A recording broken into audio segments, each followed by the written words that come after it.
Welcome to the Crimeycade podcast, episode 7. Quite a bit of news has happened in the last few weeks, so let's run through it as we are waiting our guests to settle in. First things first, I'm going to highlight a gamer who has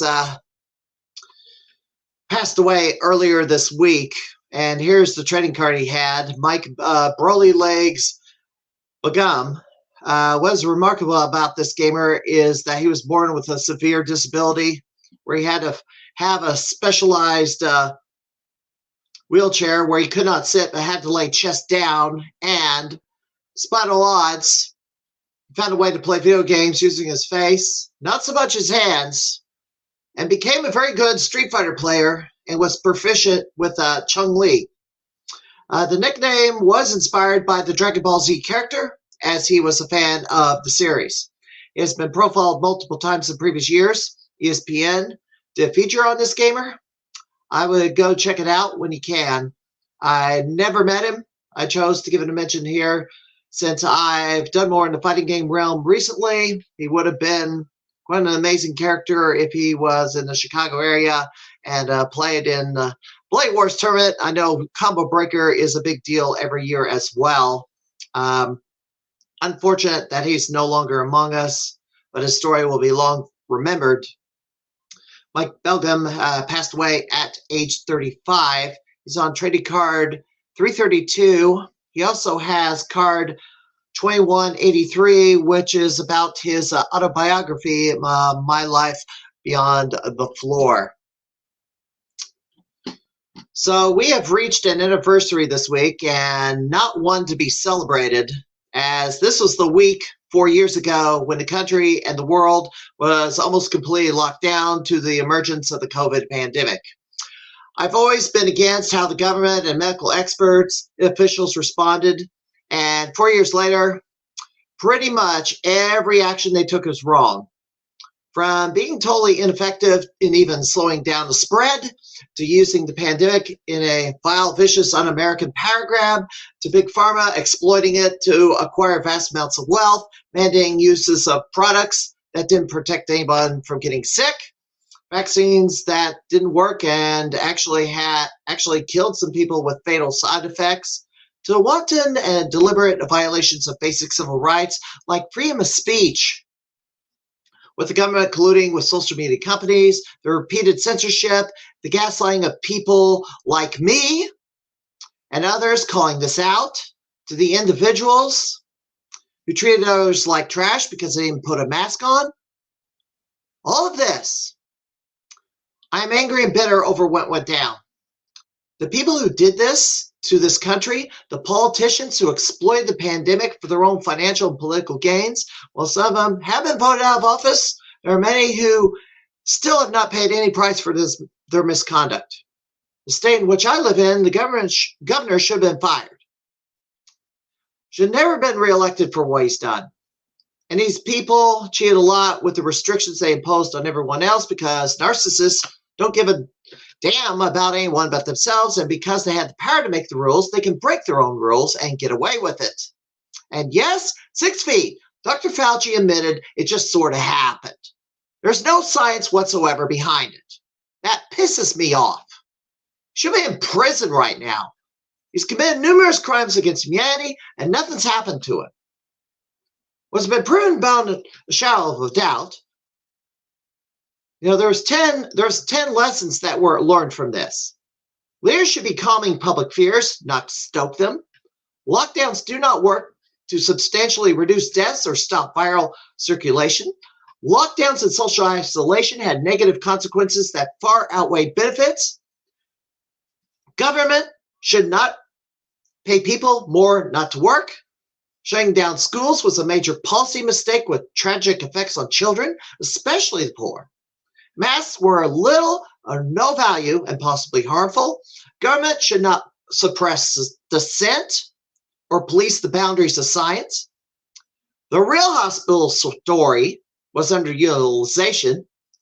That is, for all the talk about bed shortages, a bunch of procedures were canceled and temporary hospitals weren't being used hardly.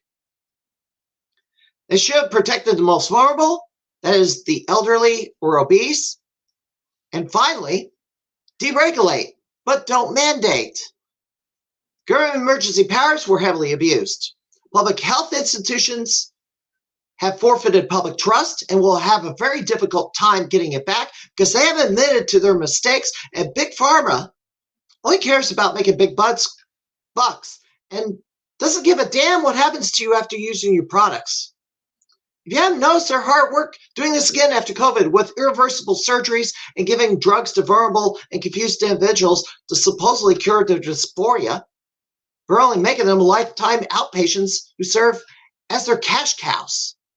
In fact, we now know who the real world version of Umbrella Corporation is from the Resident Evil series.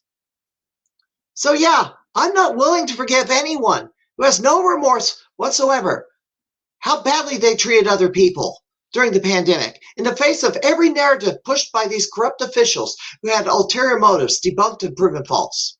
They're garbage human beings. They're selfish and self-centered. They have no respect for others. They only care about themselves and no one else. They are vile, vicious, and toxic. They are not people I want to associate with in any way, shape, or form. They should be all treated with scorn and disgust and rebuked repeatedly for not apologizing for their behavior. Do you really believe someone like Mark Zuckerberg, who was heavily involved in censorship, taking his marching orders from the feds, really wanted to make an apology to the parents of their children who harmed themselves due to the content on his platform contributing to their suicide or exploitation? The eyes of the world were on him at that moment. He had no choice but to do the right thing then and there. Now, feel free to cuss out those who won't apologize, so they really get an experience with how they treated others and learn how angry others are at them for what they did. If I could choose between COVID never existing and being the Galloping Ghost Gamer of the Year, it's a pretty easy decision. I would have given up being Gamer of the Year. I would have followed another path to it if I could spot one. And that is my rant for the week. My guest for the Crimeycade is a regular Galloping Ghost Arcade. He holds highs on Raid Crisis and the Laserdisc game Firefox. He's been making regular appearances at Blade Wars Tournament. He is quite obsessed with Tetris. He is Nacho Libre, Jose Velazquez Jr. Welcome in. Hello. Now, I had to do a little bit of ranting before I brought you in because this is that week. Oh, yeah, I heard it. Eh, It's all right. Let it out of your system. But now let's Well, get to the real meat and greedy. All right. What was your first experience playing a video game? It was kind of way back in, I believe in Romeoville, Illinois, when when my parents offered me my first video game console, which is the N64, and I played and with a little bit of PS1 and PS2 mixed in there. I first discovered it when my first game ever on it was Super Mario 64, Wade Gretzky's 3D hockey, and that's pretty much it. Well, actually, I got more. But my video game, throughout the time, I used to have a PS1 and a PS2. And during that time at Royalville, we used to rent games at a at a video movie store called Pick a Flick. It's sort of it's like a low rent blockbuster, but in Romeoville. Have you heard of Romeoville? Yes, I know.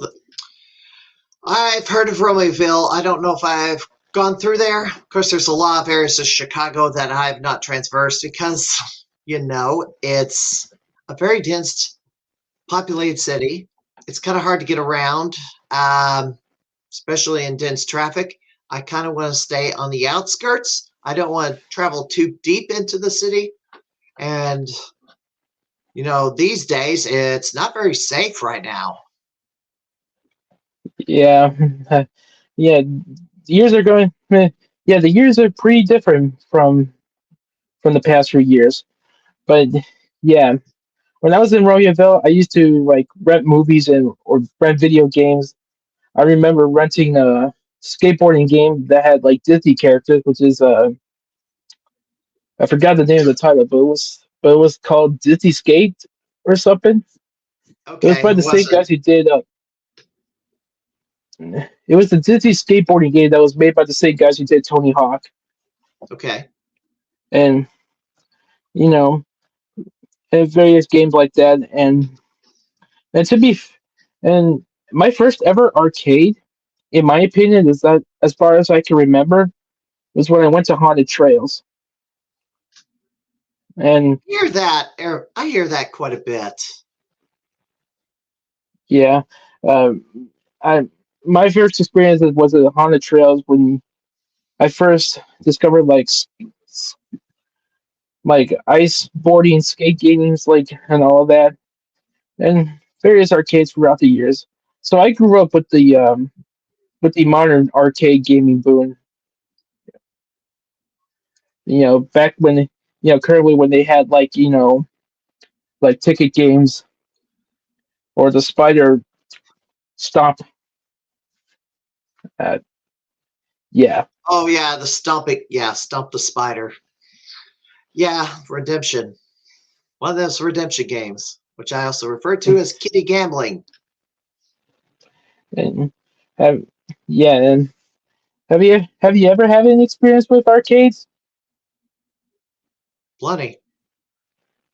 Yeah, and so and then after that, somewhere in 2011, af- throughout the years when after my mom sadly passed away from breast cancer, my dad decided to uh, g- guy give us a PS3 and after we broke our Wii with stuff, but after we broke our Nintendo Wii accidentally, How'd you and break we it? tried You broke the it. controller or the Yes, console?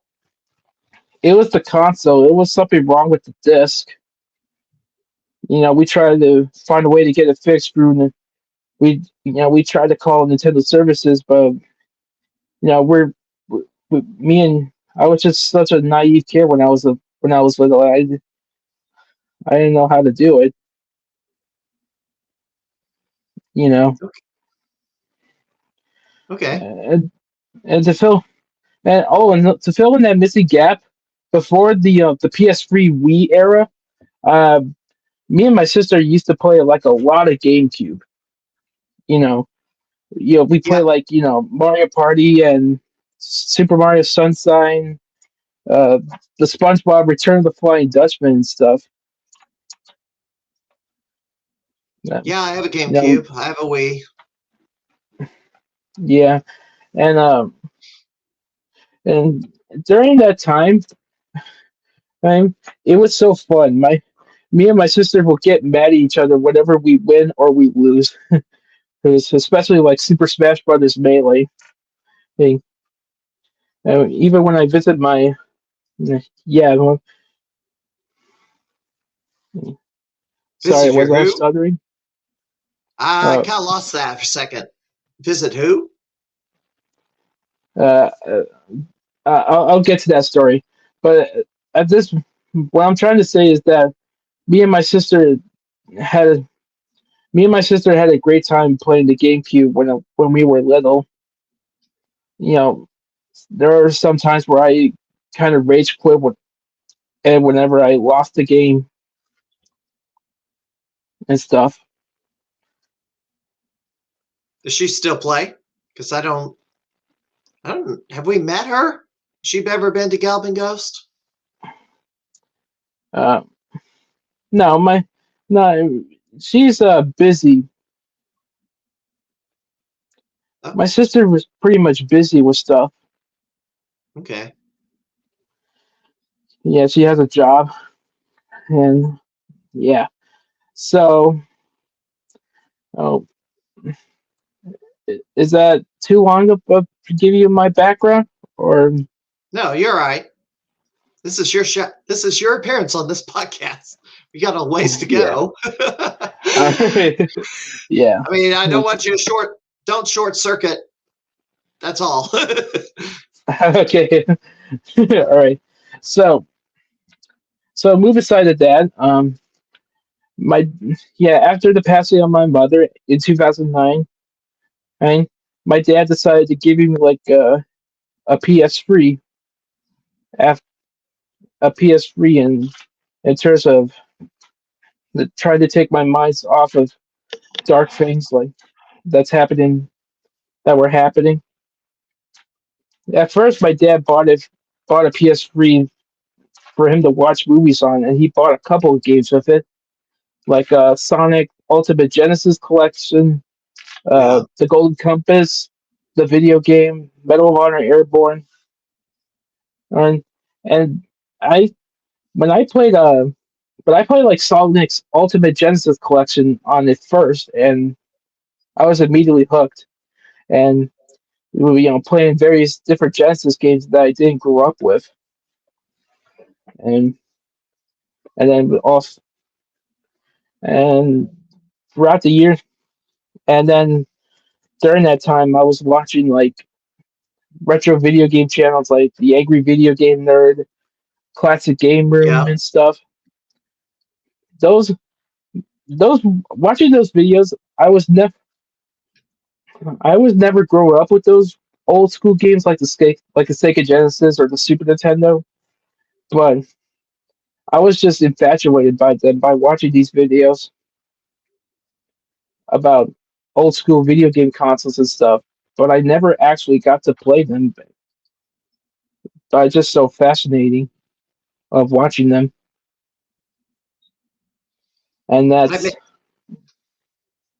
that's I'm sorry, what? I just want to say the hype man has joined us. Is Oh, hi, lurking. Josh. we'll we'll talk to him in a moment. Um, All so right.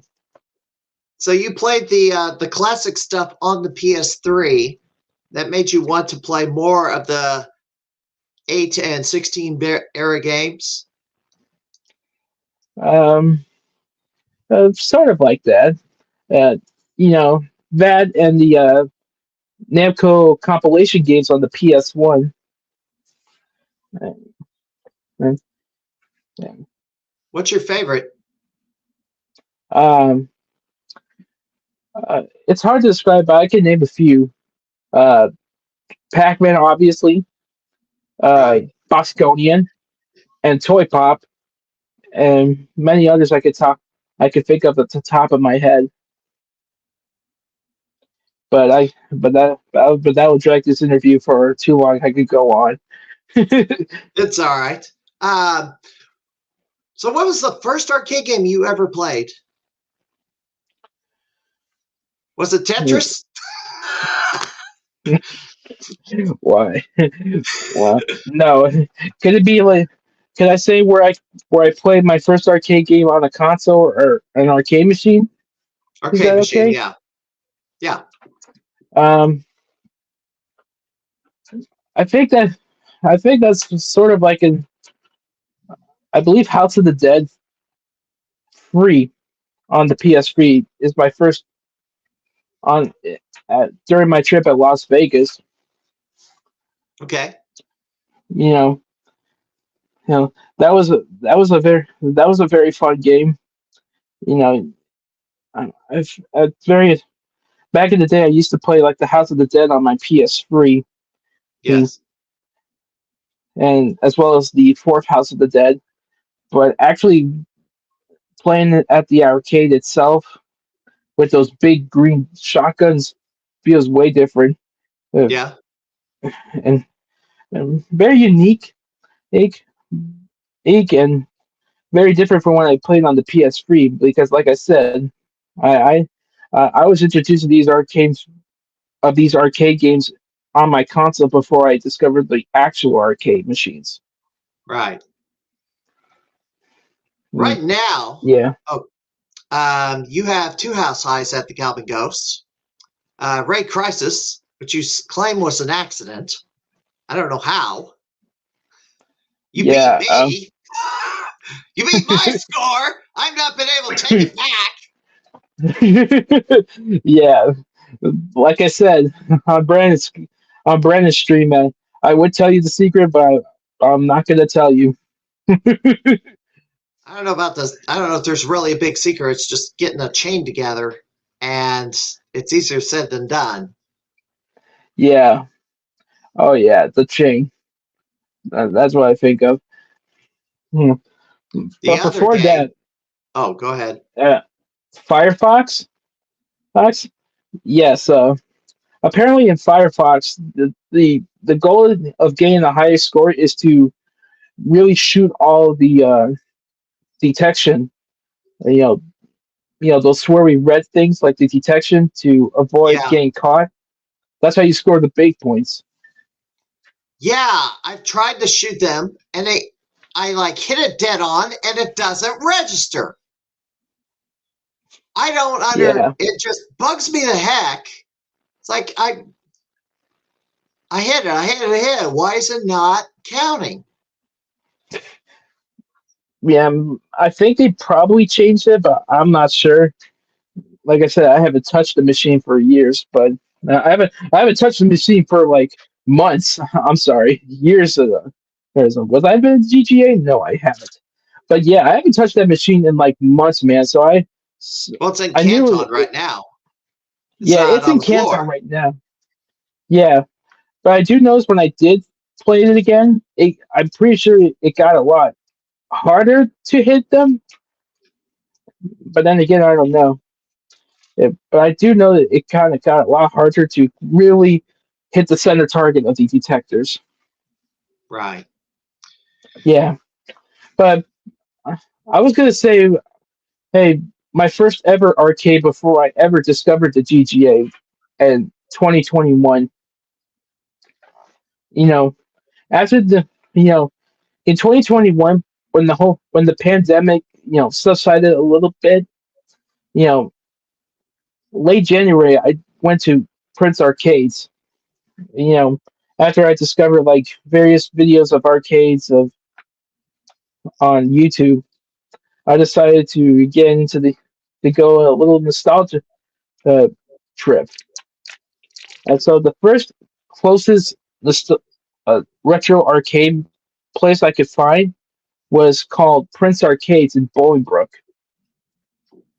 Jeremy Fox's place. You know, that's when I first put my foot in the whole retro arcade hobby thing. And when I first visited, it was very unique.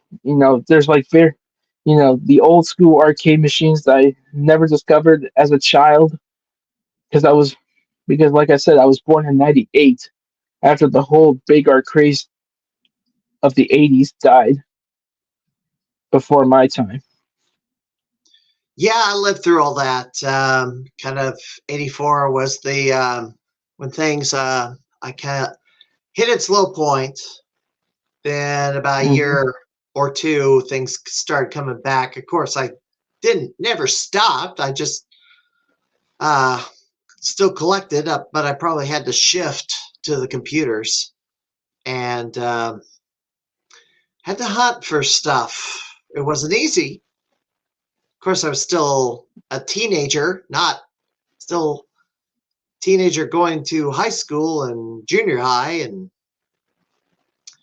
parents want me to concentrate more on schooling and not the games. Yeah. I needed escapism from the rough school. I didn't. School was not fun for me at all, and gaming was kind of an escapism from the issues I've had. Uh, yeah. Especially like gaming was the escapism for my time when I had to deal like stuff like bullying and stuff. You know. Yeah, I'm not gonna mention it, but kind of share a trait. You Yes. can probably guess what it is, and I won't. I won't mention it because in case you want to keep that under wraps. I'd rather keep it under wraps, man. All right, that's fine. Fair. Um, Yeah. so, Bloody Wars. What drew you to fighting games? My on the console or before arcades. Just in general. Oh, just in general. I believe it was Super Smash Brothers. There's, like I said, back in my time at GameCube, and it's a different type of fighting game, but Super Smash Brothers is on Evo, though. So what I care. So yeah, Smash Brothers was technically my first fighting game, both on the GameCube and in the N64 when I was in Mexico. My cousins used to have like a N64, and they had like a copy of Super Smash Brothers, which is the original. Yeah. So that was technically my first fighting game, and then my first real fighting game, which is Street Fighter 4 on the PS3. Mm-hmm. You know, and I played it, and it was my first introduction to Street Fighter. It was really fun. We used to play it with my dad, and we would go back and forth on each other, and our other my dad always likes to pick E Honda because he can always tap the button. And whenever I tried to get close, he always like tapping the button. Yes. And he has frozen. Oh Jose crap! has It crashed. frozen. Oh, we're back. Your side froze a little bit. Actually, video's still frozen. Well, I do want to bring up something about Bloody Wars. You've been doing a running joke about Tetris. Jose is still frozen. Oh boy. We'll get him back in a second. We'll get him back in a second. Well, he's got some connection problems. While he gets his connection situated, we're gonna bring this guy in. Bring this guy in early because I think he's got a few things to say. JP Pitts, welcome to the program. Welcome back, anyway. And your audio is down.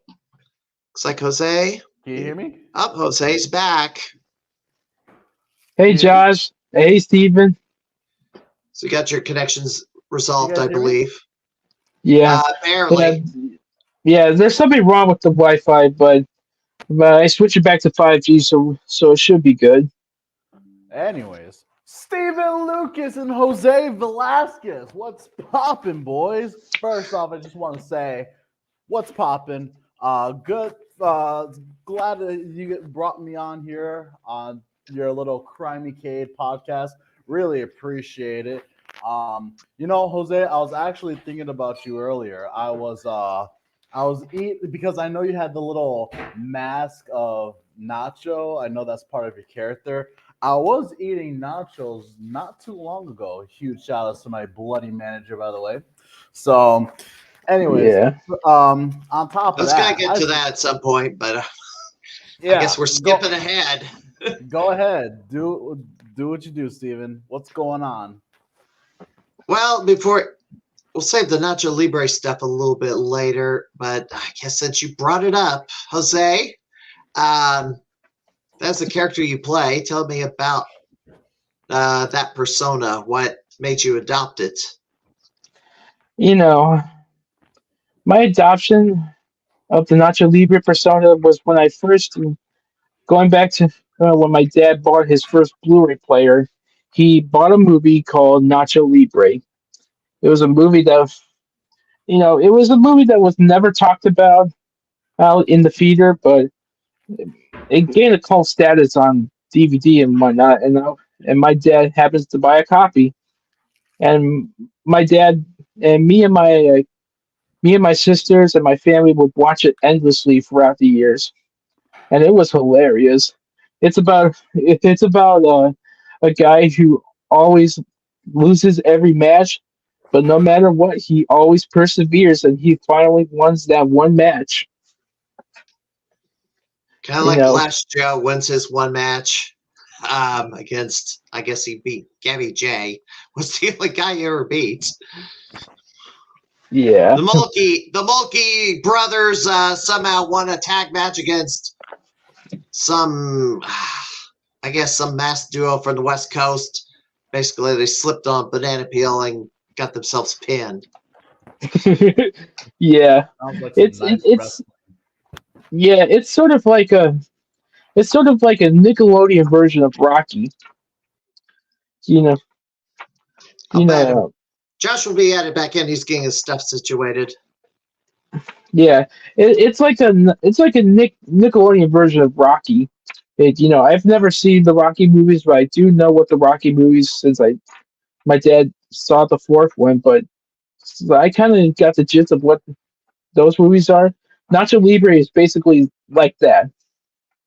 It's, and so I was thinking about it at the Ghost, and I just thought at the last moment, King had a persona, with the silver hat and everything. So I just thought, why not give myself a persona?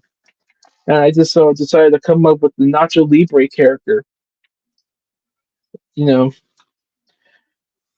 I And you used kept to, unmasking yourself for some reason. yeah. My first appearance, yeah, my first appearance of the character when I was coming back from a short hiatus from GGA. Doc didn't notice my face at first when I had the mask on, so I was like, "Yeah, my name's Nacho." Oh, and he wasn't aware of it. And even though I do have my red, even though I was wearing like the red shirt at the time, but he just took it as a different person. It's like, okay, this Nacho guy, where did he came from? Not until He didn't with the reveal. recognize you. I recognized you. Yeah, and I told you to keep it a secret Well, so I that did. Doc would I was not. telling you not to give yourself away, and you kept doing Oh it. God! Yeah, Now we I all that's know. know. As someone This is who knows a lot about the wrestling business and mass personas, you broke several rules. It's yeah. he's Jose. He can do whatever he wants. Let the man be Nacho. I love it. Yeah. Love it. Anyways, Yeah. what's up, So Steven? that and Go ahead. there are other times where I sometimes have the hat on, Yeah. where I'm kind of like sort of like the Undertaker or the Grim Reaper, especially with this, Right. or sometimes I would just be a nerdy guy like putting the glasses on, or I just be myself for most of the time. You had the top And hat. I think that was Brandon's, wasn't it? The one that I used for the promo pick. No, not that yeah, one. It was the tall gray hat. yep. I But guess that was Brandon's hat, and I didn't realize it. Mm. yeah, it doesn't matter. Well, it doesn't matter. A hat's a hat. That's Guess that's true. So yeah. let me jump over to this. Yes.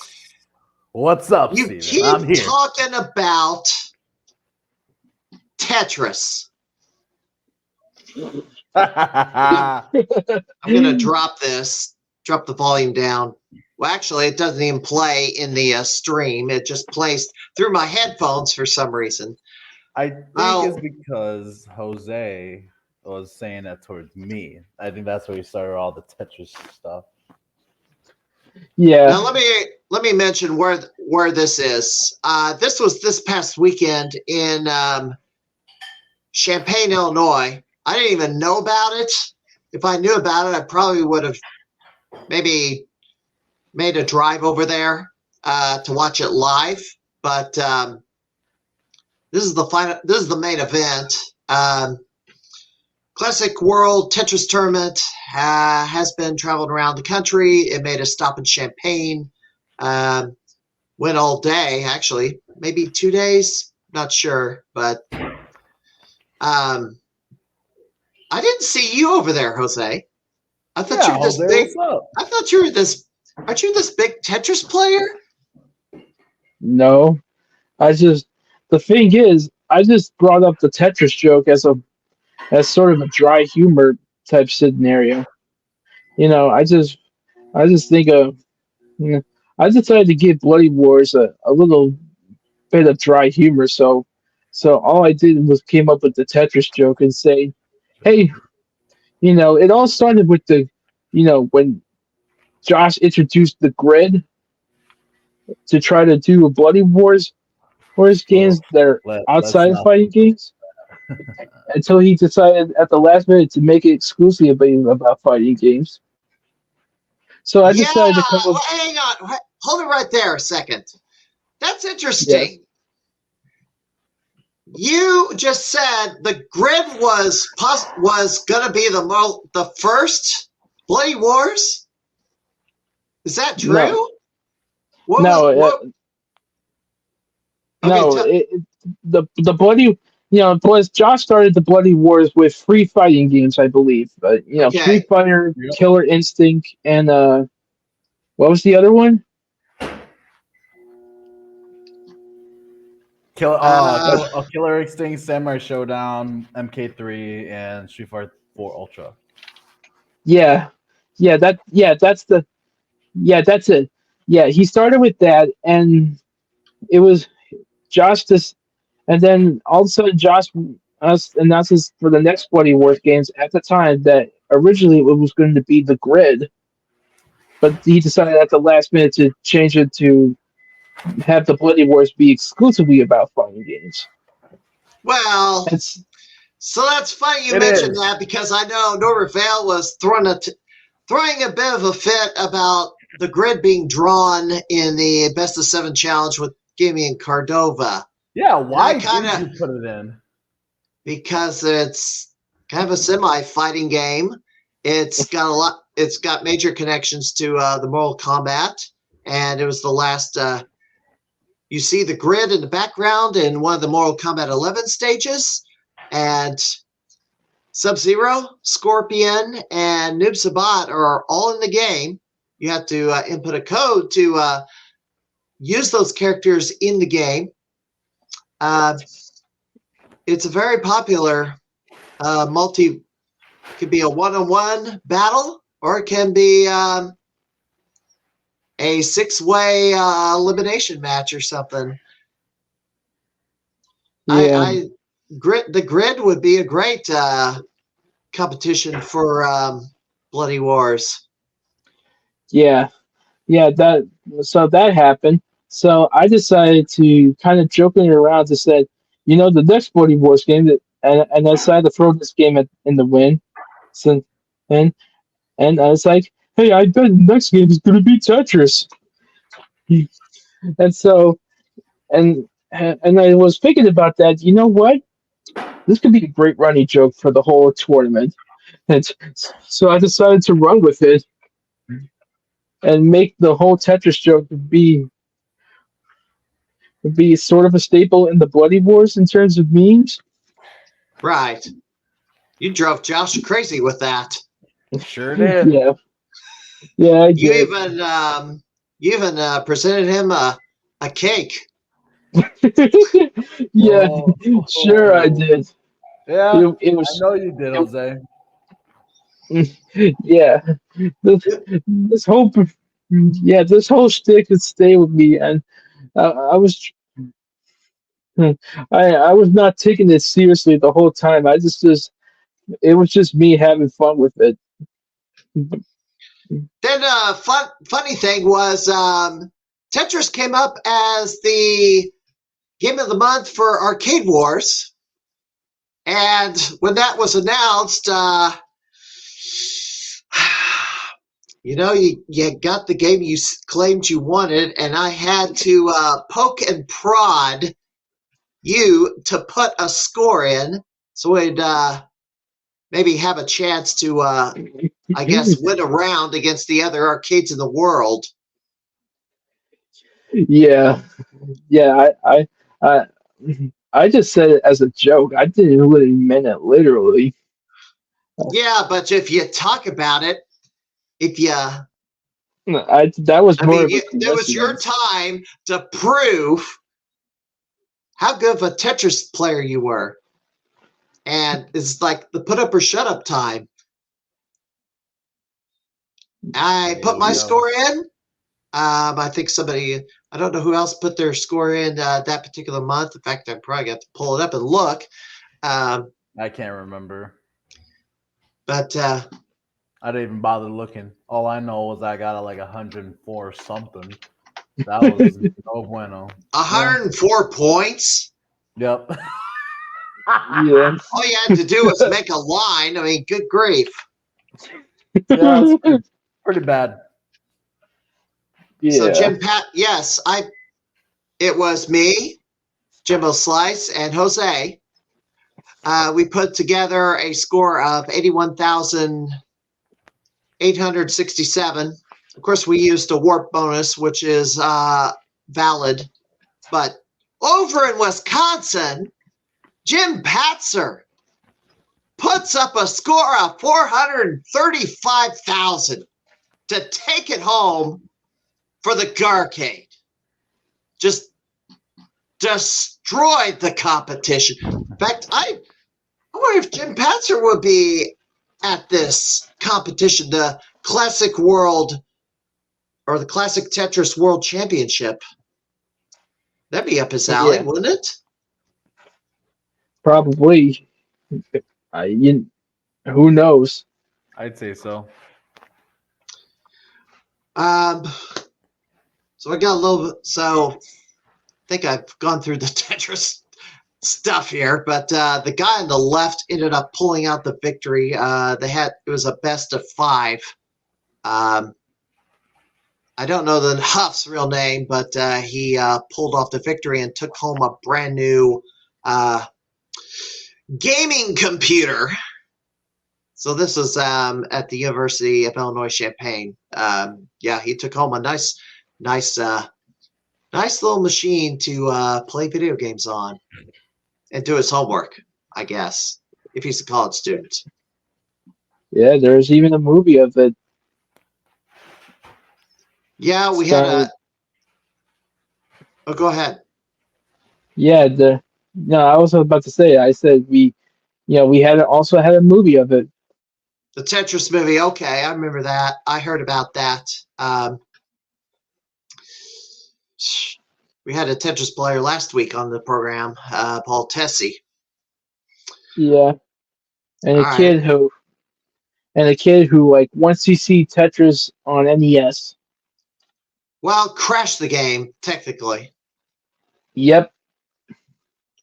So you see, Josh, maybe get that kid to maybe put Tetris for NES to be in the next Bloody Wars. Yeah, Jose, not gonna happen. Jose, we have the Classic Tetris World Championships. If it ever comes to the Chicago area, I expect you to enter. Nah, man. I would put somebody else to do it for me. Put somebody else to do it for you. Okay. Speaking of that, let's with Tetris now. I know Jose wanted to see Tetris in Bloody Wars.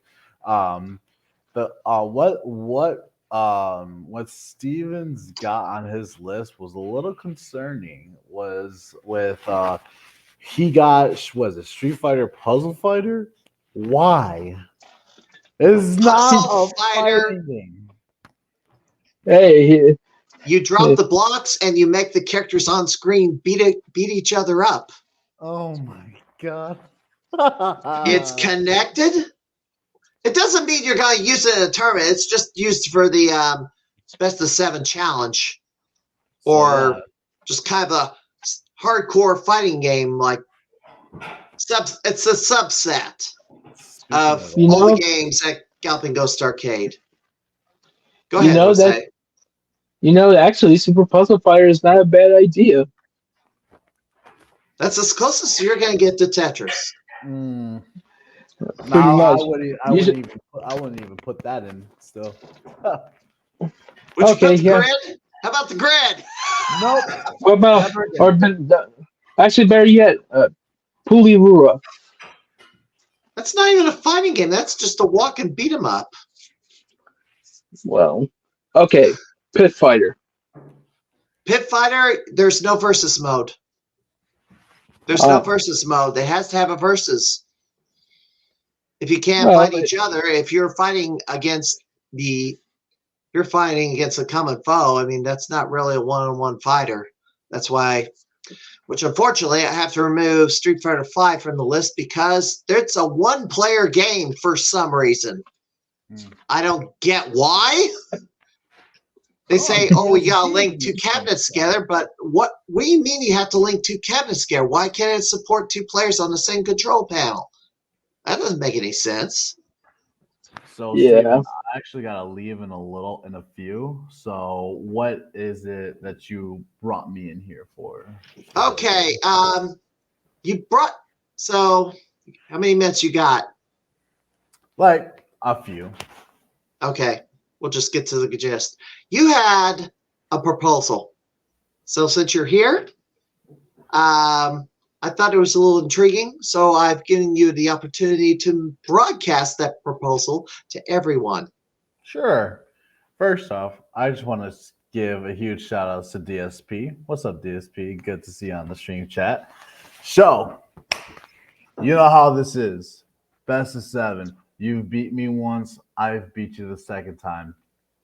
I would have left it at the second time I've beaten you. I would have left it at I see you got the Pinball Expo belt. I would have left it as me just taking that win, because I mean I've obviously proved myself, and to the point where you redeemed yourself. Yeah, there you go. You redeemed yourself. So, real quick, I got something interesting. Like, this will bring people into the table with this proposal. So, like I said, comes on to that last match me and you got, Steven. So, to make things spicy, to make things a little bit more spicy, if you beat me, the next Bloody Wars, after the next Bloody Wars game, which will be Dragon Ball Z, after that, if you beat me in the best of 7, you have my full permission and my blessing to choose the next game. And if I beat you in the best of 7, I will do whatever it takes in my Bloody Wars power to make sure that you are walking into Bloody Wars going face to face with either a newcomer Juggernaut or a Bloody Wars champion, somewhere top 1 or top 2, somewhere where it's going to be a wrecking ball for you. So So the newcomer Juggernaut, how do you know if they're a Juggernaut if you've never met them? Well, I mean, which is why I brought up either you face off with the champion or you facing off with the number 1 or 2 contender. Because I mean, obviously, every time you square off with a newcomer, it's Except last time. Yeah, it didn't look good for you. So just saying, I'm doing whatever it takes to make sure that it stays like that for a whole Bloody Wars year. Although after what happened to Izzy at the Street Fighter Third Strike, you originally were going to put him against me in the first round. It's like, well, if he went down that easy, I should have faced him in the first round. Yeah. And it's like, I was shocked to see it was Israel instead when it was my turn to play. I was just caught off guard. It's like, wait a minute, where's the champ? Right. He's So in the loser bracket, and then he got upset by King Cam. right. So that's what I'm proposing, Steven. What do you say to that? So March 30th is supposedly when the new Canton expansion opens up. Is that still correct? Still happening? Maybe. I don't know. I can't give any information away. So Well, Doc says the date is March the 30th. I hope that holds up. If that Canton expansion does open that weekend, it is a done deal. I will be up there that weekend. If it doesn't open that weekend, then maybe another day. But if it is Canton, if Canton opens the last weekend of March, then I guess we will have our Bloody Wars best of 7. done deal. I think I'm going to play myself some Power Stone before I go up there in case it gets drawn again. And somehow it gets drawn every best of 7 challenge that you have. Or you and in hardcore matches. Regular hardcore matches for the hardcore time. Somehow you're always drawing Power Stone. I don't know how that's happening. Hey, that's some incredible luck. It's just a luck of charm with me, right? So if that's been happening, Steven, I highly suggest you get on Power Stone ASAP. Just saying. Well, at least make it interesting. Oh, we will. Oh, we will, Steven. And I will walk away as a victor. You best believe it. You best believe it. The other thing is this. What's up? So this is the Bloody Wars game that will be next, that we're watching here. Super Dragon Ball Z for the month of May. The date is pending because originally, for some reason, you put the date the same weekend as Combo Breaker. Yeah. Wait a minute. DSP is wanting to issue a challenge against whom? Oh. Well, anyways, regarding that, what you just said, no, that was a mistake. Obviously, I did not do my research. So the next Bloody Wars day will be sometime around June instead. Because we're getting deep into getting new people on board. Wait, and what? To do that, we need time. So that will be the next Bloody Wars date. And then obviously the game is Super Dragon Ball Z. So we're so month of June, and DSP has challenged Jose to a 7-game Tetris challenge, best of 7. Shit. All right. Classic. It's on the classic Nintendo version or the Atari games arcade version. Have fun with that, guys. I'm gonna head out and I'm gonna deal with the manager at the moment. So, like I said, Steven, I hope you're practicing DSP. Love you too much. Jose, keep doing what you're doing. Love the stuff. And Steven, I hope you are practicing, my friend, because you're gonna need it. I'll spend a week practicing. You should. All right.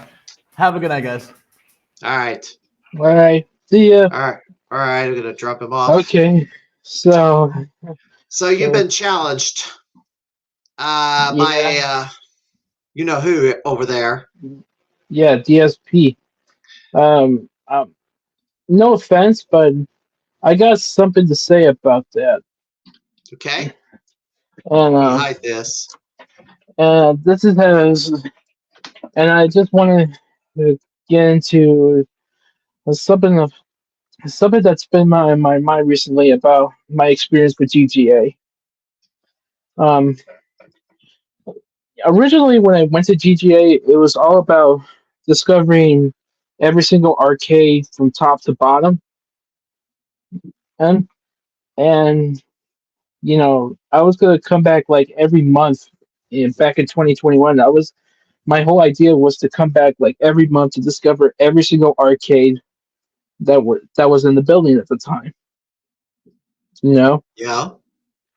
so oh, I so that was that, and then later throughout the month, I discovered these events, these fun events like the fighting game events, like where they Hmm. had at least Street Fighter, yeah, like Street Fighter First Strike, Killer Instinct, and the Mortal Kombat Free tournament at the time. That's where I first met you there. Yep. You know, kind of beat you in a couple matches here and there, but Yeah. yeah, but that was the yeah. So You that had was that. a hardcore match too. The last one we had against each other, there was a game that you drew that was drawn, a Nintendo game called Arm Wrestling. I kind of mentioned it last week. Uh, you never played it, and Yeah, uh, and I was never bothered about it. I was never bothered of it. I'm like the most of the time I play these hardcore matches, and originally I took them very seriously. I actually at the time wanted to be on top of everything, but throughout the years it started to wane a little bit because yeah, and especially in 2023 where things are when I got laid off of my job at Walmart and started as a part timer at Myers. yeah, My time, you know, trying to keep up, being to to win hardcore matches and try to be game of the year started to wane. You know, somehow life gets in the way. yeah. You know, I can understand that. You're not the first person to say that. you know, it's and it's gonna start to get to a point where basically where you have to put your priorities first rather than video games is at the forefront Right. because the thing is we don't have like Brandon says as we don't have time to to try to aim for game of the year. We don't have the time to put in like hundreds of hours onto these arcade games to get a big high score. You know, oh, because we have jobs. Right. Eventually, after my Detroit trip after May, I'm gonna have to start saving up for me and my sister to move to a new house. You know, that's a that's the big goal for me. I'm I can't keep up with these events like Midwest Gaming or Pinball Expo. Yeah. Okay. So I do there. You do have. So you live in the Chicago area, so it's not difficult for you to get to GGA whenever you feel like it, or have Mhm. time to do it. You know for a fact I have to commute 200 miles to Galloping Ghost, and usually when I come up, I'm there for the weekend.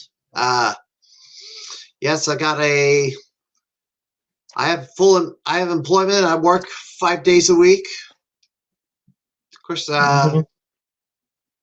number of years I've been with the state, I've accumulated a lot of vacation days. So, um, and during COVID year, which I ranted about early on, things kind of just with everything shut down. I mean, I was very happy when Galloping Ghost was able to open back up and we were able to get back into the arcade and start playing. And a lot of the regulars stayed away because Mhm. they were afraid of getting various reasons. I think a lot were afraid of getting the virus. I didn't have much fear of getting it. I I like to say this every time. I did everything wrong. I should have been dead 100 times over, or face down in an oxygen tank in ICU and dead 100 times over, and I didn't really get sick. I've been exposed to people who had it. I was able to mitigate it by cocktailing the vitamins together and do it multiple days in a row. And the worst I ever got was just basically symptoms of the common cold. Hmm. But Yeah, my a couple of my family members got it too, and eventually I got it, but it was a mild COVID. So yeah, having COVID, it wasn't fun at all. You know, no. I really had to like had to isolate myself for like 7 days, and until eventually I had to put on a mask to cover my face. Yeah. You know, stay in isolation doesn't feel nice at all because whenever the sun comes out, you just wish you were going outside. And in actuality, that's another thing. Outside in the sunshine was one of the best places to be because that ultraviolet light just pretty much destroyed whatever virus cells were in the air and produces vitamin D. And the biggest commonality with the people who had COVID the worst was vitamin D deficiency.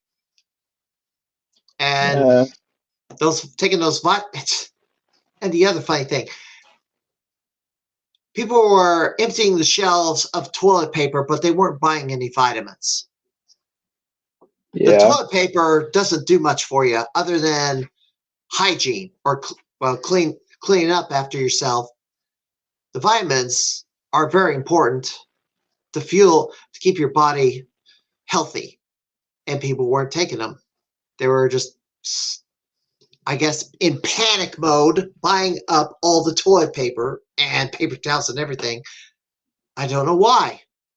It made no sense to me.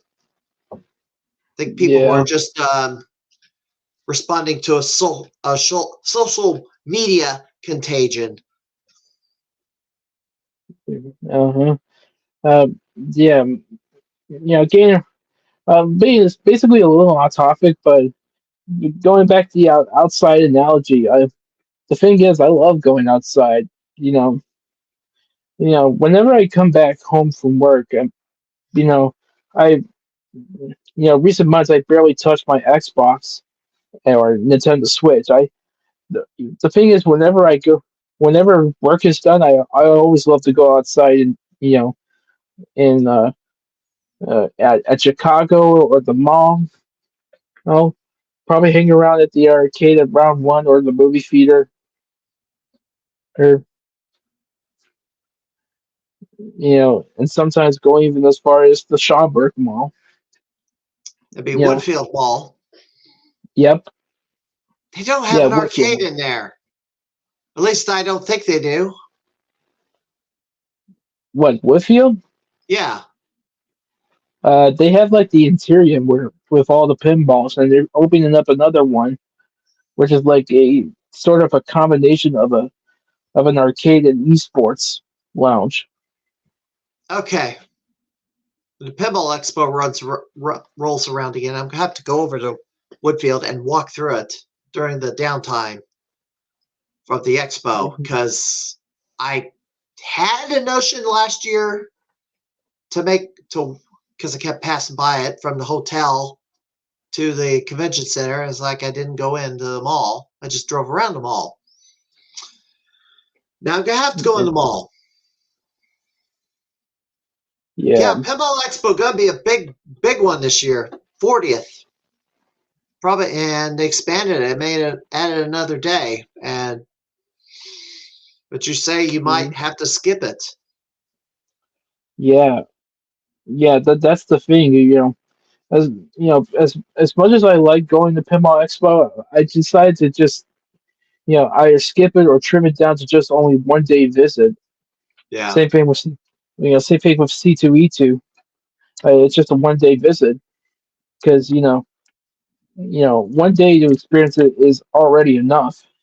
Of of it would be nice to to hang out all 4 days, but sometimes you have to sometimes life priorities gets in the way, Yeah. and you got to start focusing on that. You just think about the loved ones you care the most to help them out. Yeah. What's either you spend your more time playing video games for all week, or you save or actually do something to, like, save your loved ones and your family members that you care the most. I go with the latter. Not I still love video games. You know, I only make time for it. Like I said, the Mondays with the Right. Galloping Ghost crew. Sometimes I will stop by for those anniversaries and the Bloody Wars. Yeah. But you said the anniversary is in last week, right? At March. Last the pandemic, the beginning of the lockdowns, Yeah. yes, was this week. Yeah. I'm talking about the Canton opening. Oh, the Canton opening. Okay, so it's supposed to open supposedly March the 30th, is what Doc Yeah. Mack said. I gotta Uh, check on. I gotta check my calendar after this, but yeah, yeah, if I had if and that's the thing is the also adding it in is the free trying to put a time off for these special events. It in Walmart it's sort of a they sometimes they will, sometimes they don't. And whenever you put your food wicks in, just because it's Walmart, it's a Wild it's West a that you 24 get. Well, it's a 24/7 operation, I think. My state job is just like 8:30 to 5 during the week.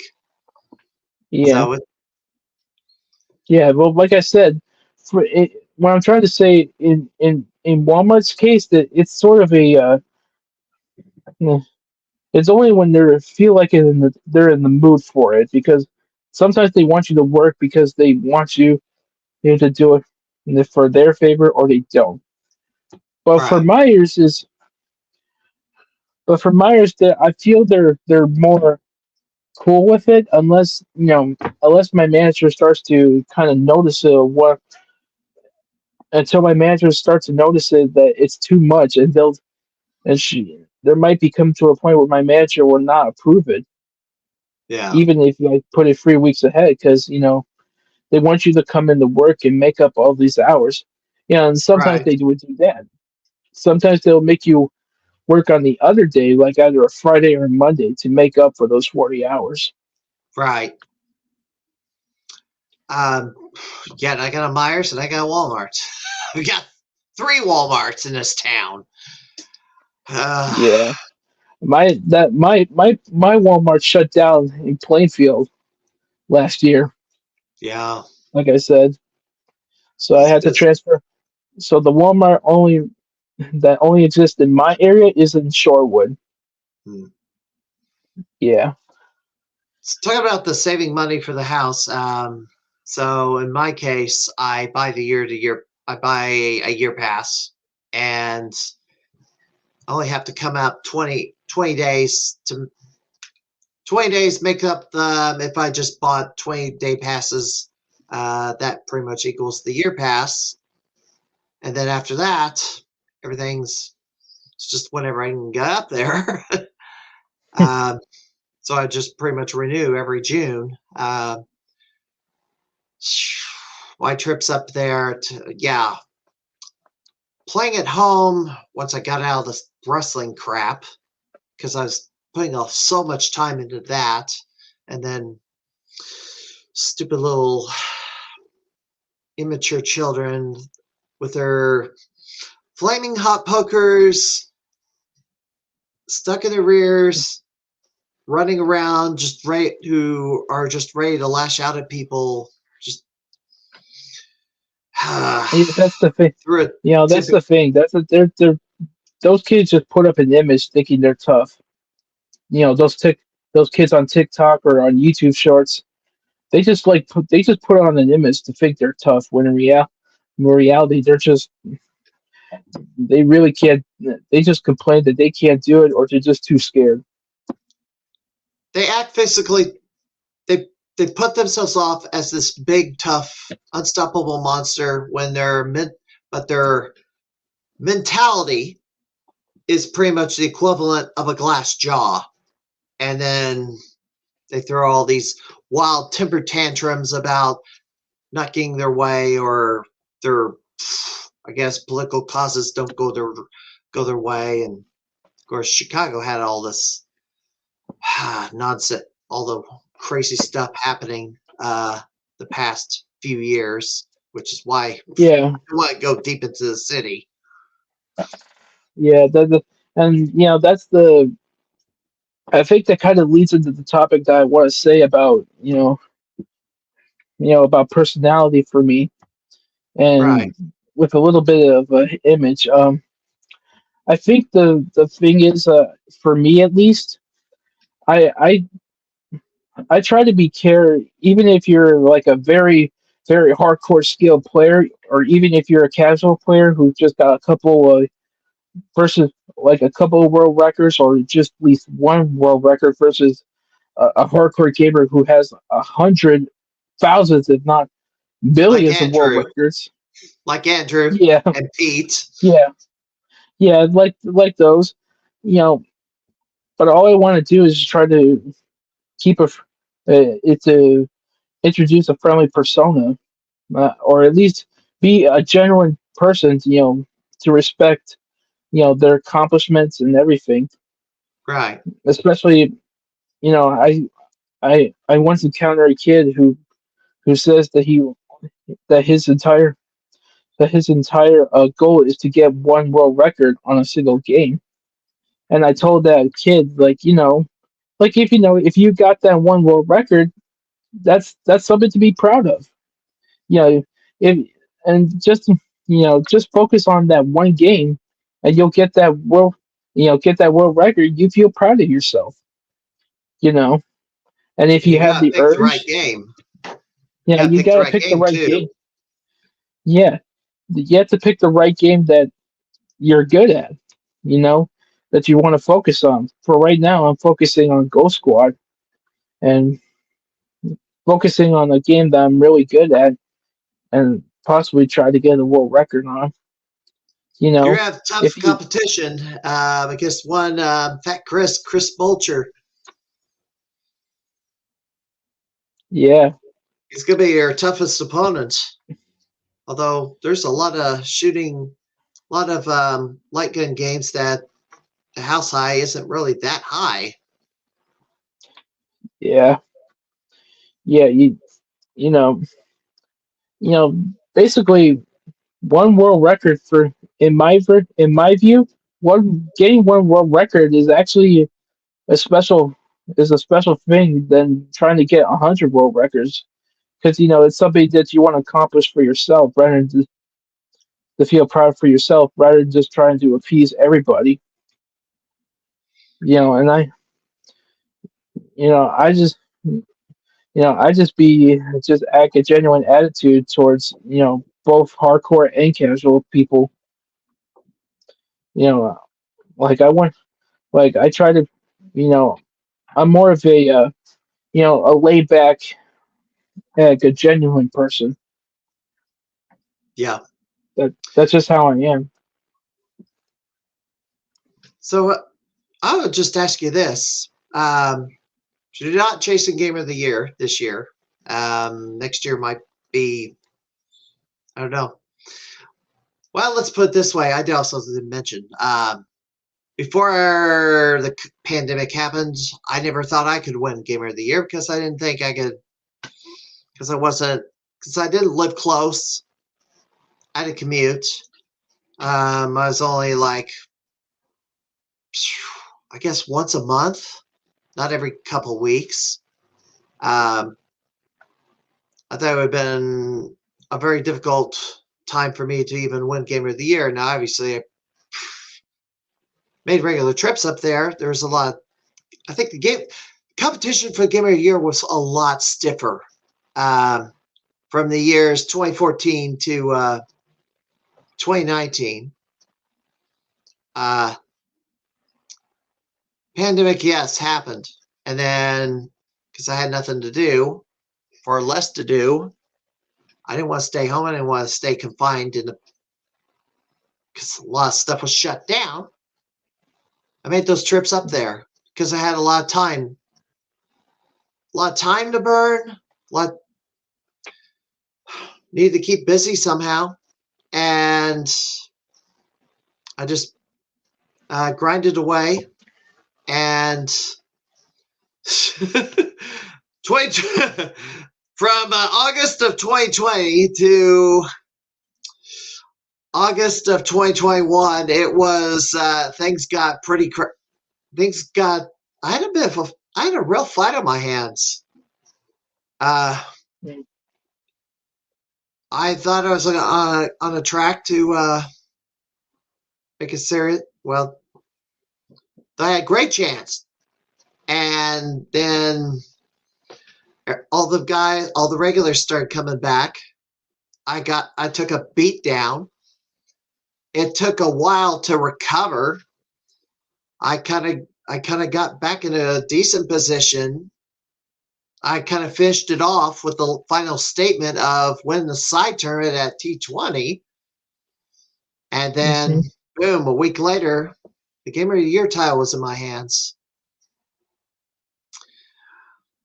Yeah. Of course, after that, I took a break from. I did dial it back. Of course, I had little choice because my cats were not feeling too good, so I had to babysit them quite a bit as I was trying to treat their illnesses. Yeah. But yeah, Game that's of the the Year. Yeah, I was proud to have. I was happy to have won my Game of the Year title, the one that I did. I know things aligned in such a way they could provide me a path. In your case, it may not happen this year. It may not happen next year. Things might align where a path may open up for you to make a run for it. If it's not in the now, down the road, it could happen. You just it can happen unless if you have a dream job that's up and that gets pushed aside. You don't I have to have push I aside your dreams. The gaming is a hobby. yeah gaming And gaming is a fun gaming adventure hobby, but sometimes you don't. But I just feel I don't want it to fully consume my whole life dedicated to gaming. no, I just want to see gaming.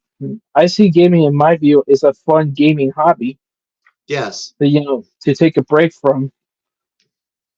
it's an escape. It's escapism from the real world. And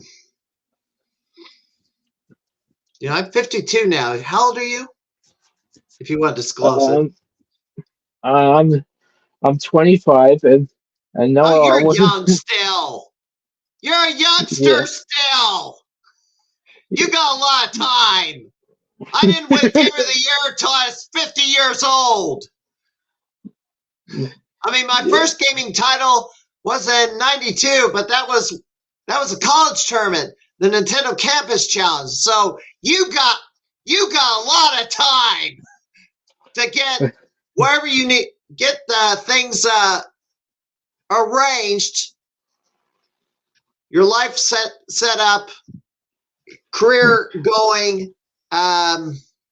What is your career goal? I should just ask you that. What's your career goal, or where are you going if you're? well, I used to have career goals until I just wanted to be just a regular working man, like an everyday person. I used to have at first when I was in high school, I wanted to be like a video game developer. but I kind of failed at that. And I had various dream jobs fighting in my head. I kind of want to be a singer because I love to sing and I love music, and I kind of want to be and then uh, and then there was I want the time I wanted to be a movie director, like a for horror movies. You know, There's some of that going and on around here. There's some yeah, independent film producer in Central Illinois that's like um, shot a horror movie out in Jacksonville that's still in production. yeah, or We just be obviously, or just be a film crew, like helping yeah, out I've with the done that filming. too. I the wrestling shows. I ran around ringside with a video camera on a monopole, capturing the action and dodging the wrestlers. Um, Yeah, yeah. Those were the ideas I had until they all went nowhere, and then from that I just wanted to be just an everyday working man, trying to help my family out. well, I originally went to school to learn how to be a programmer, but coding Yeah, has gotten so complicated. Yeah, they say, "Oh, look, go learn to code if you lost your job at this or that." It's like they're not going to hire. They're not going to hire me. They want this. The coders they're going to hire are going to have 7 years of work experience, and it requires so much brain power, and it's easier to fix a computer than to program it. And that's what I shifted into is fixing the computers, setting them up, and deploying the machines. That was easier yeah, to do, and I'm still doing it now, although kind of in a different way. But I've been effective in getting people up and running and able to do their work. Certainly for the state of Illinois, I've been contacting users at all the state agencies and fixing their computer problems remotely, unless it's hardware. Mechanical problems, then yes, you got to send a tech out to pick it up and fix it or replace it. But yeah, yeah. And I believe I want to end on a final note on saying summarizing my whole GGA experience, my whole mm-hmm. GGA adventure to end it on a to end right here. My experience with the GGA Galloping Ghost arcade crew, as well as the video game arcade hobby, was a lot of fun overall. In the end, I got to meet a lot of players. I discovered about arcade gaming as a whole from the 80s and 90s. He's he's got me to do a little research on all the arcades. Got to meet up with fun industry people like Todd Tucky, Mm-hmm. the from TNT Amusement, and to a point where me and Todd became friends. Like if you saw, were you aware of the TN of me battling with Todd Tucky at Prince Arcades with I've the heard T? about it. You did it there, and you did it at the Pinball Expo. So yeah, you had multiple battles. Yeah, it was fun. It was really fun playing with him because he really had a funny attitude and he really was a laid back person and I enjoyed that. It almost become to a point where I almost became big friends with him for a long time. Like I was his missing friend the entire time. Yeah, Especially when I hang out with with his crew at Pinball Expo 2022. right. Um, you know, and so there was that, and hang got to make like in addition to him make got to make friends along the way. Like I said, Jeremy Fox as well as his Prince Arcade crew. and as well as the rest of the GGA members. I'm friends with the casual GGA players. You know the uh, the attendees, the hardcore gamers. You Mhm. know, you know there are people I made really good friends with. It was all a lot of fun. You know, plus the events were fun as too. And if I could make it to the Canton, my first goal is to join. Is to My entire GGA goal was to try the Sega R360, and I contacted Doc many a times about that, trying to get on the Sega R360. I tried to make appointments on it even for my birthday, but Doc said it wasn't ready for at the moment, and I was like, oh yeah, okay, you know, We gotta make it happen. but yeah, I gotta make it happen. So We gotta make it happen. We gotta get Doc Mac. We gotta get when. When's your birthday? June 18th. Okay, June 18th. Doc Mac, if you're watching this, or any of his colleagues are watching this, let's give Jose if his birthday present. Get him on the R360. If not sooner. If he can't do it sooner, well, either his birthday or sooner than his birthday. But give him Uh, give him on the R360. or or just or better yet, anytime. You're And right. let's try not to rush it. I could also wait. I'm also patient. Well, And if he June says 18th is a little ways off, but like a couple of months. I mean, anytime, I right. am no rush. I'm not in a rush. If he says to kind of wait, then I'll wait. That's how it'll be. I'm no rusher. Unless if I'll be on the everyone else could play like puzzle games while I'm on the R360. Yeah. I rode the R360 because I had the Gamer of the Year title. I got the honor of riding it, I think, first. Um, that was a bit hard on my neck. My neck was hurting for quite a while after riding it. Of course, I've had regular visits to the chiropractor to work my neck because this pinky finger here, when I was much younger, it's actually 2024, so go back to, 2000. Start seeing the chiropractor because this was feeling a little. I was feeling some numbness in this little finger. I was thinking I'm getting carpal tunnel. That's not good. But no, it's a pinched nerve in your neck. It runs from your neck all the way down to your hand. So I started Ouch. seeing the chiropractor, and that got taken care of because if I'm need the hands to type on the keyboard, I was still kind of programming as like COBOL at that point. So it's Yeah. COBOL programming. Had some other issues, basically rough time with the esophagus. Uh, but chiropractor got my neck back in order. Of course, it also been very beneficial as I've gotten older. Lower back starts having issues.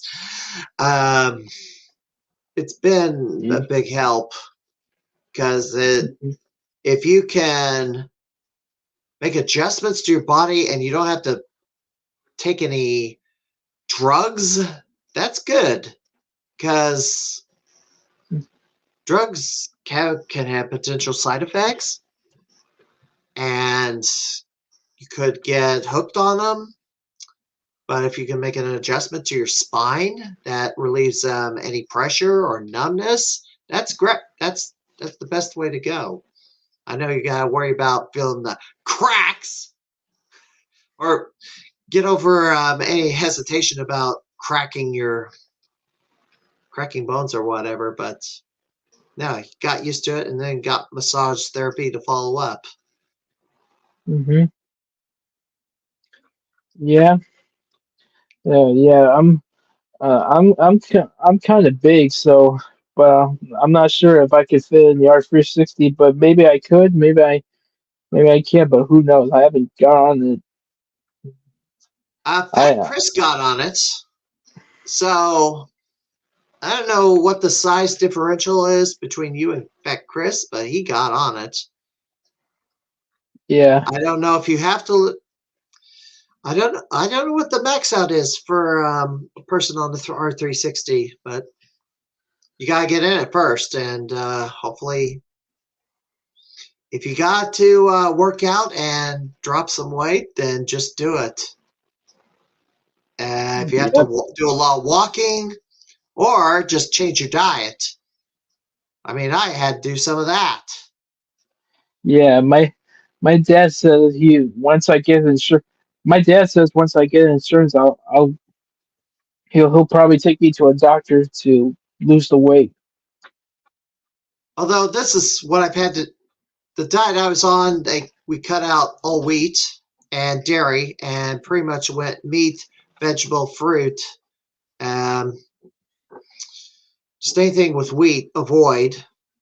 And there's a combination of some other things, alkalized water, hormonal creams.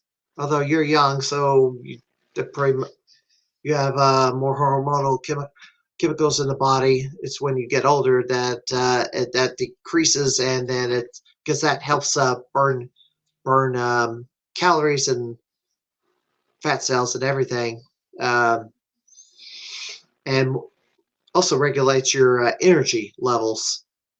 So it was a combination Mhm. of several things that I did to drop weight. Of course, I kind of pretty much stayed. My weight pretty much has been stable all along, but I wanted to be back down to about 200 pounds. I'm 220. I'd like Yeah. to be 200 pounds again. I was 200 pounds before I slipped on the ice and twisted my ankle, and then because I wasn't moving around as well, uh, Mhm. I gained some weight, and it pretty much stuck. Yeah. It happens like that, but yeah. That's uh. So that's that. So I have a couple things I want to cross over my GGA bucket list. Okay. You know, see game number 100,000. See game number 1,000. Try the R360 and maybe have a little bit of visit of Billy Mitchell because, like I said, well, because first of all, I've seen Billy Mitchell in videos, but I never got to meet Billy Mitchell in person. Okay, so you didn't get to. I know Billy was at Galloping Ghost for 10 days straight, trying to take the max out on Pac-Man. Of course, he had the he had the max out for Pac-Man on a regular arcade board, but not the 20th class reunion board, which the kill screen is a little different, so he could get a few more dots and get the second key to pop out. So he beat his original world record of Pac-Man on this 20th reunion board. It took him 10 days. It's like right before Thanksgiving. I had the house high, I still have the house high on Pac-Man at GGA. We're cracking jokes about my score still standing because Billy Mitch, because the joystick is different from a regular arcade Pac-Man machine. He was trying to get used to that, but he kept making mistakes and then having to throw the run and start over. Um, but I went up there. The last day was there when he finally got it. But you didn't make. You were not. You weren't able to go over there when he was there, right? No, I wasn't there until 2021. Okay, so your first visit, actually. So you started coming around GGA in 2021, not any time before that. Yes, and around May. Okay. What was the first? Do you happen to remember the first arcade game you played at Galloping Ghost? I believe it was the Discotron game. Okay. It it was it was basically the sequel to Tron. On that I heard about the Discotron game from Classic Game Room. Have you heard of them? Classic Game Room. Yeah. There's so many. I don't know, but I'm familiar with Discs of Tron. I'll tell you Yeah, what. yeah, Discotron was the sequel to Tron. It was basically the game where it was the scene from the movie where you're throwing disc at the other person. And it would have And been the fifth game, the fifth mini game in the original Tron, but they decided to. I don't think they had time to include it, so they broke it out and made it its own thing. yeah, I would love to see the Galloping Ghost try to attain the deluxe version of Discotron, where it's basically it has a few additions to it. One, it's obviously it has stereo behind you, the speakers, and plus the missing dialogue from the game, which is the Master Control Center, I believe. Or And no, it's actually the the sit villain down from version, right? The environmental version, yes, right? Yep. yeah. I would love to see them try to attain the upgrade version of Disc of Tron, which is the sit down arcade cabinet. Maybe it's in the vaults. Yep. Who knows? Who knows? I'll Yeah. tell you the first game I played was Sonic the Hedgehog, the trackball game. Or Sega Sonic is what they call it. That was the first one. Uh, first appearance. When did I go up there? I think it was, first time was, I think it was 2014 was when I started. I'm not sure. It might have been 2013. I don't know. I know I learned about them at Midwest Gaming Classic. That's where I heard about the Galloping Ghost. And Mhm. oh yeah, Midwest Gaming Classic. That's in a couple of weeks. This will be my 20th. Mhm. Yeah, but How much I'm time not. has flown? I believe we're at the 1 hour and 43 mark. Yep. And, Yeah, I think so we will get that's this mostly for most streams, except for the Brendan Travis one, the King Cam one, which was 3 hours. like over 3 hours. Yeah, I kind of wanted it to be about 2 hours at most. King Cam was 3 hours and 20 minutes. Last week was 2 hours and 45. So I'll ask a few additional questions. If Hmm. you're chosen as the gamer of the year, if you just happen to be, what game would you put on the arcade floor? That's easy. Tetris, no. Tetris is already um, on the floor, and there's multiple. There's Tetris by Atari Games. There's Magical Tetris Adventure featuring Mickey Mouse, and it's a then joke. Tetris, It's a the other joke. one. It's a joke. Okay, okay. It's a joke. We already had I get multiple it. Tetris. Yeah, but the real one I really want to see on the floor is the Laserdisc game of Wild Western. No. Wild Gunman from Nintendo, which is from 1970, 1974. Yes. 1974. Yes, it was the like you said, the precursor to the Mad Dog McCree or American Laserdisc games. And and before the NES version. That's the Yes. game I want to see. That's the ultimate treasure I want to see. That I want to see Doc attain next to Marble Madness 2. Marvel Madness 2 might be an easier thing to do than Wild Western, not Wild Western, Wild Wild Gunman Gunman. 1974. Yeah, that's, boy. I think there's only a couple of working ones in the world. I know I saw a video of it online. I think one appeared in, I know it did appear in some movie in the 70s. Somebody was playing it.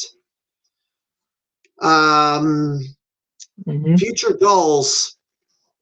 What are your future goals? I know you said you want to get a house. Anything else? Any other? Anything else you have in mind?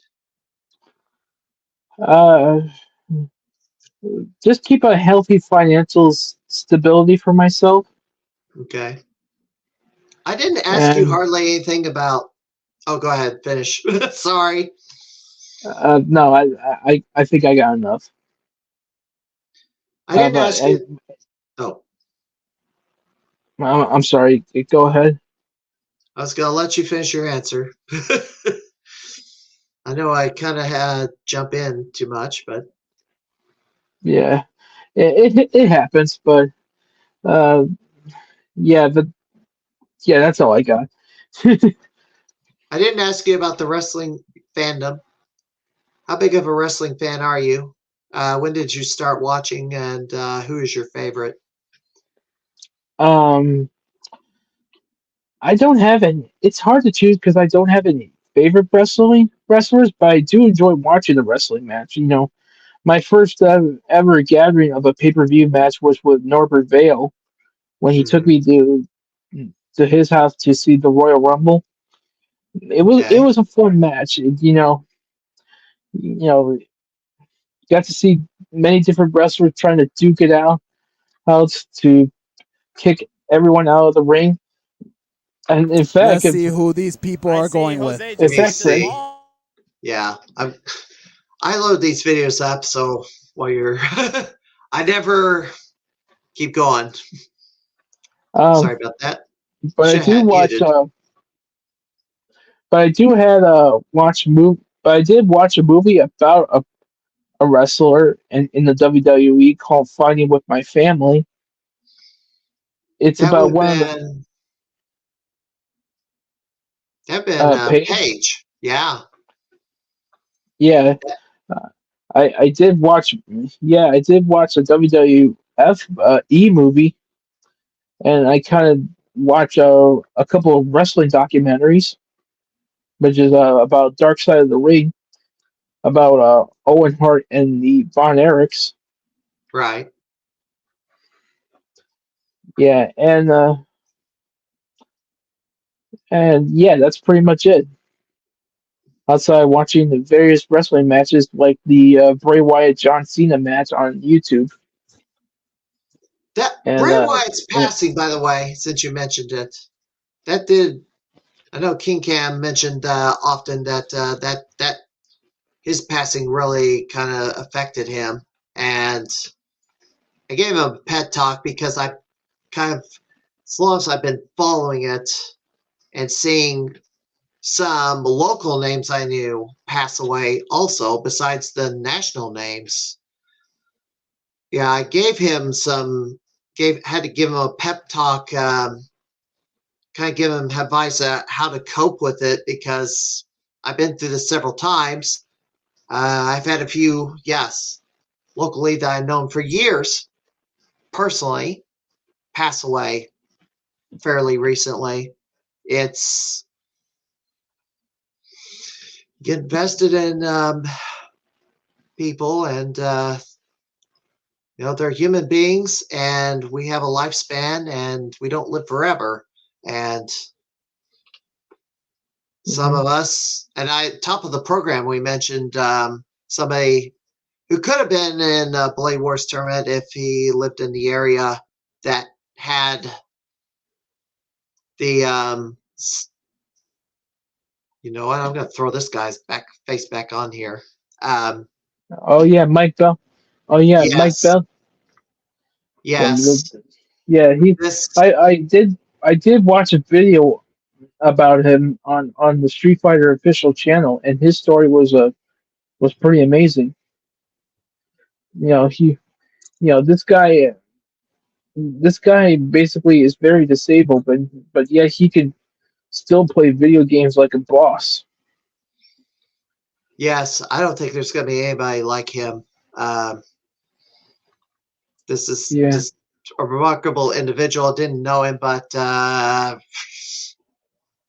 he had a run, and he finally reached game over earlier this week. So he'll be missed in the fighting game community, but he will no longer. At least he won't be in pain anymore. It was a difficult life for him. Rest in peace, Mike. All right. One other thing. So my guest next week will be this gentleman. And I'm going to hide this. Jimbo Slice, James White, will be on the podcast next week, and that'll be a fun one. Oh God, Jesus! Man, Jimbo, man, he is a very interesting guy. He's fun to listen. You know. I do want to give a hearty congratulations to this now, guy. ladies and gentlemen, the moment we've been waiting So for. Bloody Wars is in the books, winner and new undisputed this guy, Bloody Wars champion, GGA Shady. Yeah, I had the unfortunate circumstance of playing against him, and I had no chance. Yeah. Belt. You got a belt. Yeah, now, which that's what happens when he's been playing MK1 for tournaments throughout the months. How'd you feel tonight? Yeah. All good. I knew Chris Lackey was going to give me one for my Yeah, money. and if I do not win my best of 7 challenge against JP, I'm going to be probably up against him in the first round for Dragon Ball Z. So, back in the day, you used wow. Liu Kang. Yeah, and like I said, speaking of the best of 7 challenge, I would be up. I would be up for a best of 7 challenge against DSP, but then, like I said, it all depends on my scheduling. You know, if I do have time for it. All right. Let's. I do also mention yes. Oh. Do I also mention King Kim Blackman, Brandon Travis has stepped away from the Bloody Wars tournament due to a job opportunity. Tiffany Scott has yet to make her debut as Bloody Wars host. I have put it out there that I would be willing to step in as a temporary host until JP locks down somebody to replace Brandon Travis full-time. But it looks like JP is going to delay Blade Wars till June. So you have a little bit more time to track somebody down. So if you were offered a job to be a Blade Wars host, would you take it? Probably. Okay. I would. If somebody wanted the job bad enough, I just let them have it. But I threw myself out there because I kind of have a little bit of experience hosting. Yeah. So. Yeah, if Josh was watching this, I could step in if you want. If not, that's fine. All right. Jose, anything Do you do any? Is there anything you want to plug before we get out here? Yeah, I yes. All I want to say is to everybody at the GGA is that I respect all of you. You know, I respect everybody at the GGA. From my genuine soul, I cannot dread. I want to. I appreciate everybody, especially if for people, for the teasing, fun teasing, and everything like that. I appreciate everybody in the arcade community for being my friend and for being my friend and all that. Who should I have next on the program after Yeah, Jimbo Slice? Who should I have as a guest? maybe alongside Brandon, maybe. Well, I had King Cam Blackman on the show. Who should be my next guest on the Crimeycade that I haven't had Uh, yet? Anybody. Anybody? Okay. All Yeah. right. Jimbo Slice will be next. I have somebody from across the pond in April. After that, I don't know. Yeah, and I and the very very last thing is that I'm also going to Detroit on May. Okay. Yeah, May 10th to the 13th on Mother's Day, and yeah, that's pretty much it. Anything special? Just vacation, I Yeah, assume. vacation, visiting Detroit, and probably visiting the Motown Museum, All right. and and And ending it with a very special concert.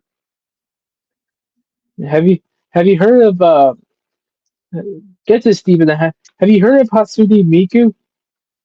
who? Say it again. Uh, have you heard of Hatsune Miku? No. Let me put it this way: she's a Japanese singing hologram. Oh, wow. Yeah, I I I'm a big fan of her. Alongside, I love her music. If, if you got the time, if you want to look it up, do it. But yeah, that's all I'm going to be doing at Detroit. Okay. Yeah. So that's pretty much it. Uh, Thank you for having me on the podcast. All Did right. I did well or did I did You decent did all you or did. You did fine. Um, part of the reason I'm doing these podcasts, it's hard to have long conversations with people at the arcade, and this is a way for me to connect with the various gamers at GGA a little better, kind of share that, kind of promote their names a bit on the local gaming community, and it's another contribution to I guess video game advocacy, which is a component of which is another piece of the puzzle. I mean, to the resume if you're chasing Gamer of the Year. But yep. yes, Yep. so I'm Thank enjoying. This is just a new venture, me doing these podcasts, and I've enjoyed these so far, and I'll be yeah, enjoying them. And I got a lot. I got a lot of ways to go. I feel like yeah, I'm helping yeah. the community I out. yeah. I hope you succeed. That's all I can say. I hope you succeed. It says working. I'm doing well so far. I no major problems, and I especially all the drama I had to deal with the last year or so. Mhm. This is something new to do to get a kind of further distance myself from the wrestling stuff. Mhm. All right, Jose. Thank you for joining me, and I hope to see you around the arcade soon and often. I'm All right. stealing Doc's catchphrase. I've stolen Doc's catchphrase every his sign off for the past, I don't know, several months. I don't have my original, but then again, I think everybody wants to say that. So, Yeah, I tried it, and I tried and failed. all right, Jose, thank you. Have a good night. See you, Steve. All right, hopefully in a couple of weeks, we'll see. All right, or All next right. week. All right. All right. Before I close, a little bit of update. Arcade Wars Centipede is game of the month, and right now Galloping Ghost is in 4th place. We're looking for Duck Dang. He was the best Centipede player at Galloping Ghost Arcade, and he's not been heard from for the last few years. I wonder what happened to him. But we need him because we're getting our butts kicked by these Californians. California gamers are kicking GGA's butt right now. That 400K score there, and these 200K scores here. Well, the Guardcade's got a nice 200K score, but they're not even qualified yet. And Underground Retrocade, they're all in 6 digits. My score's still there, but I did get ahead. Did kind of push Andrew to improve his score. If Canton opens on March 30th, yeah, I may make one more run and try to break 100K on Centipede. I'm not as good as Centipede as other gamers. Another thing, the Gamer of the Year chase, and I mentioned this. This is how it looks right now, and right now, Andrew's still in the driver's seat, of course. But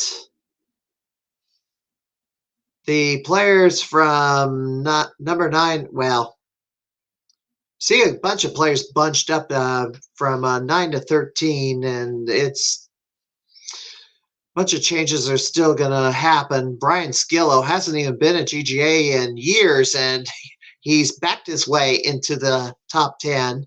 I'm sitting at number 12. If they would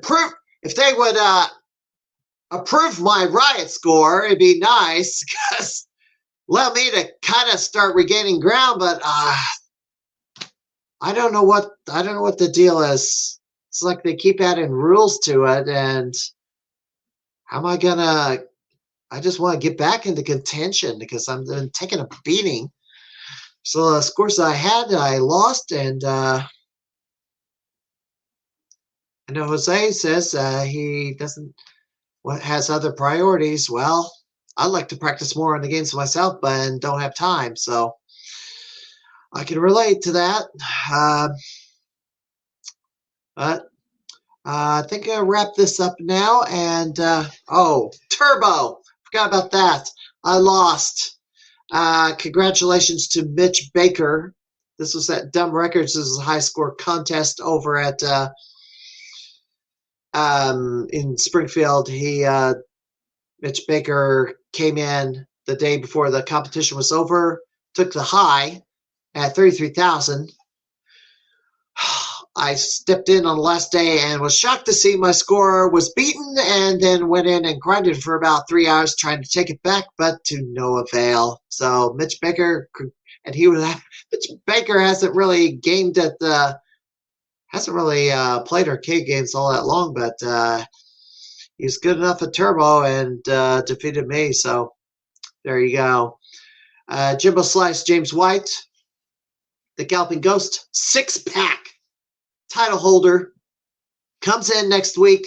That'll be a fun time. Start time will be at 7 o'clock Central Daylight Time on the 28th of March.